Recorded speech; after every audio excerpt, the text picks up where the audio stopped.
اللهم صل على سيدنا ومولانا محمد۔ ایک فیصلہ آیا میرے پاس۔ یہ آج کل کی بچیاں جو ہیں نا، بچیاں جو ہیں شادی کرنے کے بعد ساس کے گھر کو جاتے نہیں، وہ 2-3 مہینے کے واسطے جاتے سو، سال 1.5 سال کے واسطے جاتے سو، بچت گھر چیٹنے کو آ جاتے۔ جب تجھے تیرے شوہر کو بلا لے کچھ آنا تھا تو جاتے وقت کہیں کو روئی،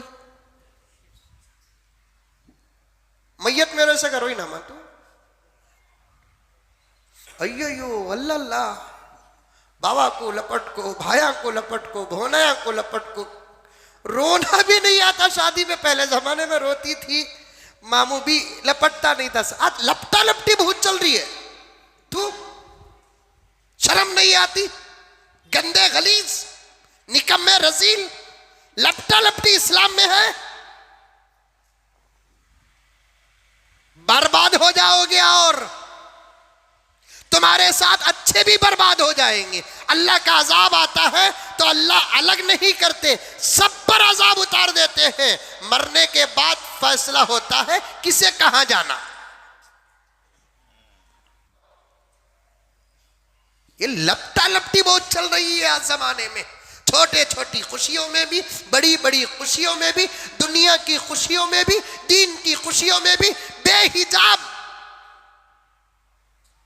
ایسا معلوم ہوتا ہے یہ جو بھی کرے سو خون معاف ہے۔ لپٹا لپٹی، بیٹی سے بھی باپ معانقہ نہ کرے، بھائی سے بہن گلے نہ لپٹے،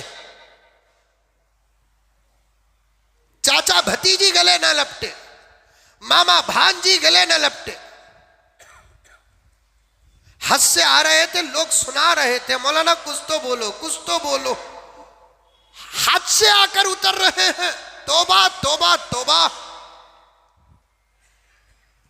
اترنے والوں سے ملاقات کرنے والے، ملاقات کرنے والوں سے اترنے والے، سب اس گناہ میں مبتلا۔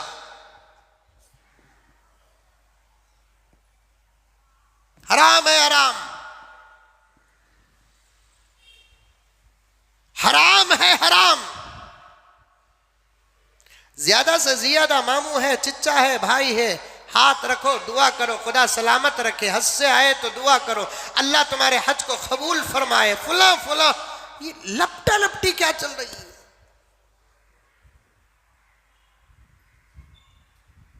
سنے تو گھن آتی ہے۔ کتنا روتا ہوگا اس ماحول میں اسلام، کتنے روتے ہوں گے اللہ کے فرشتے، اور وہ فرشتے جن کو اللہ نے ہمارے اعمال کو ریکارڈ کرنے کے لیے کاندھوں پہ بٹھایا، کتنا روتے ہوں گے۔ حدیث پاک میں آتا ہے چھوٹا ہو کے بڑا جس زمین کے خطے اور حصے میں گناہ ہوتا ہے، زمین اللہ سے کہتی ہے رب العالمین آپ حکم فرما دے میں اسے نگل جاؤں۔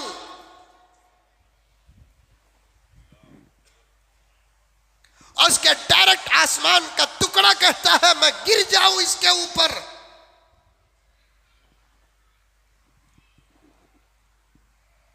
شادیوں کا ماحول تو اسٹیجوں میں،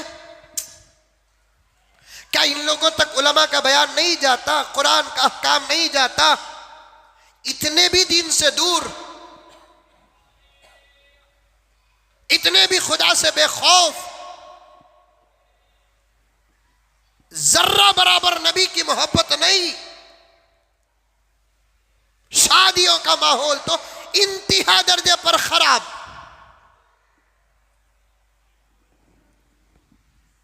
جوان نئی نویلی بول چکا ہوں یہ باتیں، بھول جاتے ہیں چھوڑ جاتے ہیں، آتی ہے صف میں باتیں تو عرض کر دیتا ہوں۔ نئی نویلی دلہن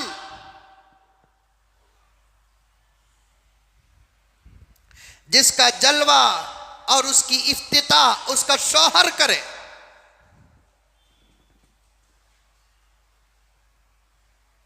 لیکن حجام کا آئینہ بنا دیے، جو چاہے دیکھے اور تبصرے کرے، زرق برق لباس پہنا کر اسٹیجوں میں کھڑا کر دیتے ہیں۔ جس کی بیوی بے حیا ہوتی ہے اس کا شوہر بے حیا بھی ہے، نامرد بھی ہے۔